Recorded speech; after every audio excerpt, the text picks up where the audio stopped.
Goeienaand en welkom by Prontuit.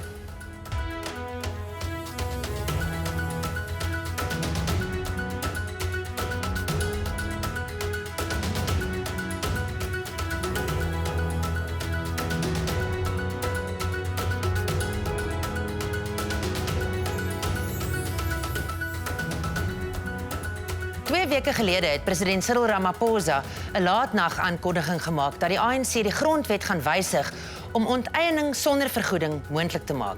Die Suid-Afrikaanse ekonomie het dadelik in 'n gat van onsekerheid verval omdat dit nog nie duidelik is presies hoe die ANC-regering onteiening gaan toepas nie. Die Prontuit-span het Zimbabwe deurkruis en etlike duisende kilometer afgelê. Van Bulawayo in die weste, Sheretse in die suid-ooste, Shegutu in sentraal-Zimbabwe tot Muzarabani in die noorde. En met boere, sakemense en politici gesels oor die verlede, die hede en wat Suid-Afrika uit die Zimbabwe-grondkwessie kan leer.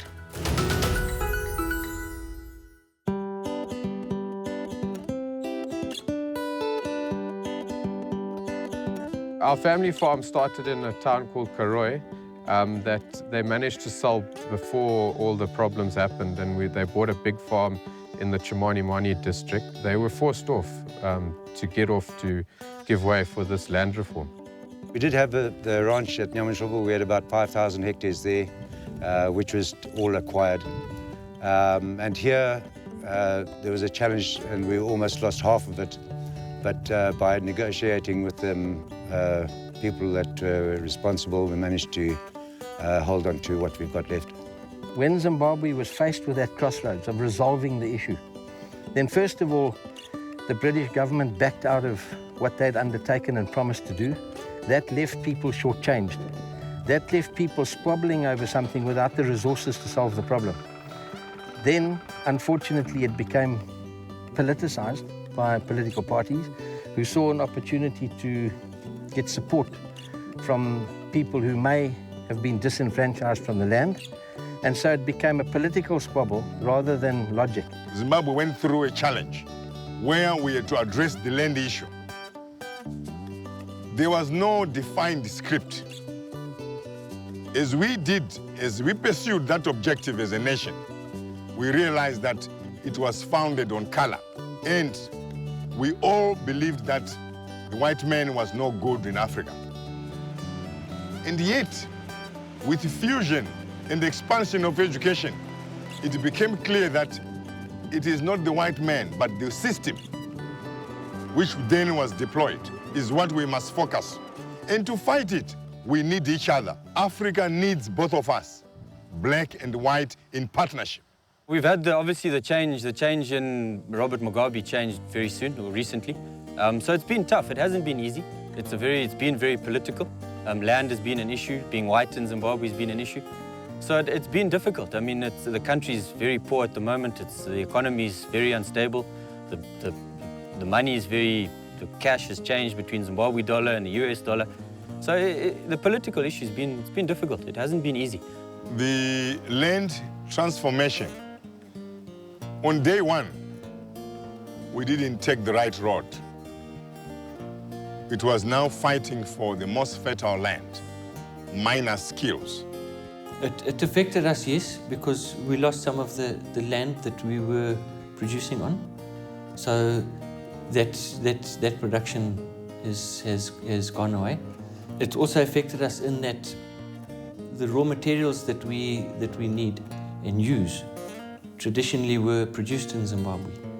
Now, after the land redistribution, we've lost some of that productivity for whatever reason, and now those raw materials are no longer available in the country, so you've got to start looking out of the country to import them.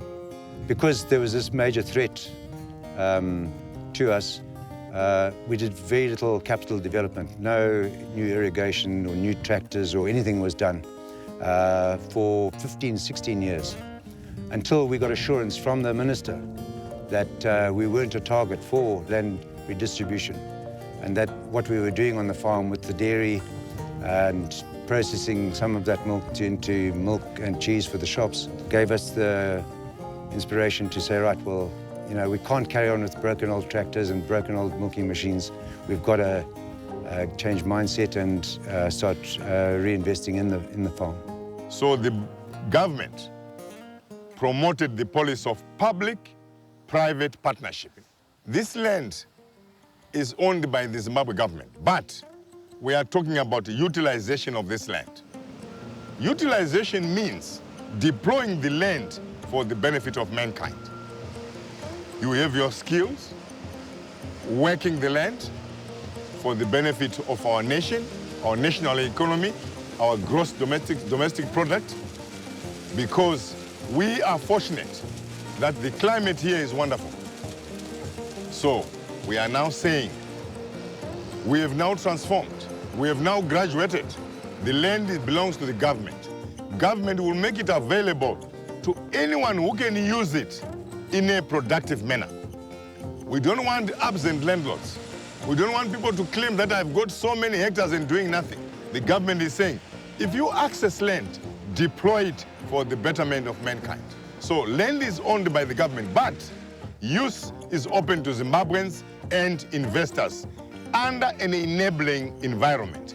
Under our current joint venture, we are allowed to recoup 5% of the money that we pay across to them through your capital input. So underground piping, any infrastructure buildings that we do. Obviously, we have a good relationship with them, so we sit down and we discuss before we go ahead and do it. They then allow us to take that off the rent that we pay for the land as such. Where we've got a program now, the government have brought in this Command Agriculture program, which we joined this year. We've got 8 hectares of wheat in here now for them. And we've grown 50 hectares of maize this year for the Command program. They're paying us a fantastic price of $390 a tonne for that crop. And they're giving us the inputs at a better price than we can actually buy from the shops in town. So it's a win-win situation for us. It's obviously a program that they've come into so that we can get production going in this country again.